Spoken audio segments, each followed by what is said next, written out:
Today I'm going to talk to you about one of my favorite DM tools, period, man. This thing is awesome. I ran a whole campaign using this, so I have quite a bit of experience. I've had over a year of working on this software, and I want to share it with you guys. And this isn't a sponsored review. I wish it was. Obviously, I'm going to gas them up because I love them so much, but no, I'm not getting paid for it if you go and subscribe. All right, so what tool am I talking about? I'm talking about Inkarnate. Inkarnate is a tool that is about map making. You can build world maps, you can build battle maps, you can build city maps. You can do all sorts of map making, but what I've found is that you can actually use it to manage your campaign as well. All right, so here we are. This is the campaign I run. This was called the Doros campaign, and I ran it for probably around 2 years. It has since ended, and this was the first experience I had building in Inkarnate as well as running a campaign in Inkarnate. So what you can see is we have a desert, we have frost, and I'm not really great at this, guys. This was something I just threw together and it developed over time, but I would say there are people who are way better at it than I am, and we can actually take advantage of that, but we'll get to that a little bit later. What I want to show you guys right now is a really cool tool we can use. So I could take a screenshot of this picture and send it to my players just fine. They would then have a map and could use it. But what's really cool is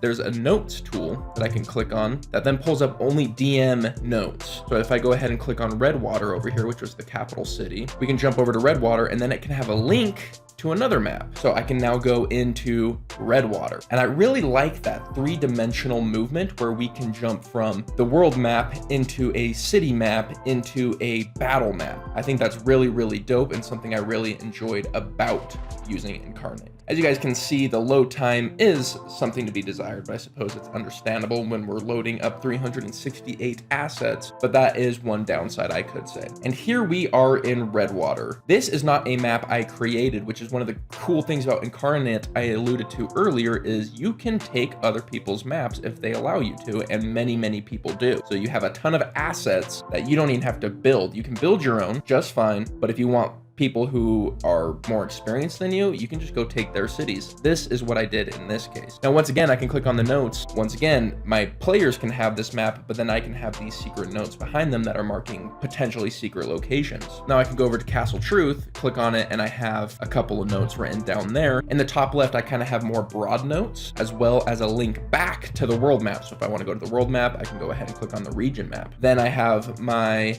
notes that I took for Redwater here, just in general. I particularly love my note from way back when that just says, damn, this is good. But what else is cool is if I really wanted to, I could click on the Blood Dome and I could jump into, I have a link to music there. I have a link to a chant there. I have a link to the King's entrance and the King's battle. So you can link even to music, to other battle maps, to the whole scene that you're wanting to set. I think that's really, really dope. Now jumping over here, if you click on the Explorer tab while in Inkarnate, you can get access to everybody's maps. By going over here, we can further narrow it down by clicking clonable. So now we have these clonable ones. We have recent. Let's change that to most cloned because this is DMs who are cloning it because they want to take advantage of it. We have ourselves a wanted poster. That's pretty cool. We have ourselves boats, boat maps. We have ourselves battle maps with grids. We have ourselves an ambush site map, cities, buildings. I mean, the sky's the limit here. You get so many assets. There's a tavern down here. Let's take a look at this wanted poster. That's pretty neat. So here we go. We can clone this. We can go clone and edit, and it becomes our map, and then we can edit it ourselves. So we can throw in our PC's pictures on these bounty boards. Is something we could totally do. There are two versions. There's the free version, and then there's the paid for version. Honestly, I just bought the paid for version the second I took a look at it. I've never used the free version a single time, so I can't speak much about it. I don't think you can clone maps on the free version, and I think you have limited map building assets. But for me, man, worth every penny, and it's one of the easiest payments to make every year. You know it's a good product when your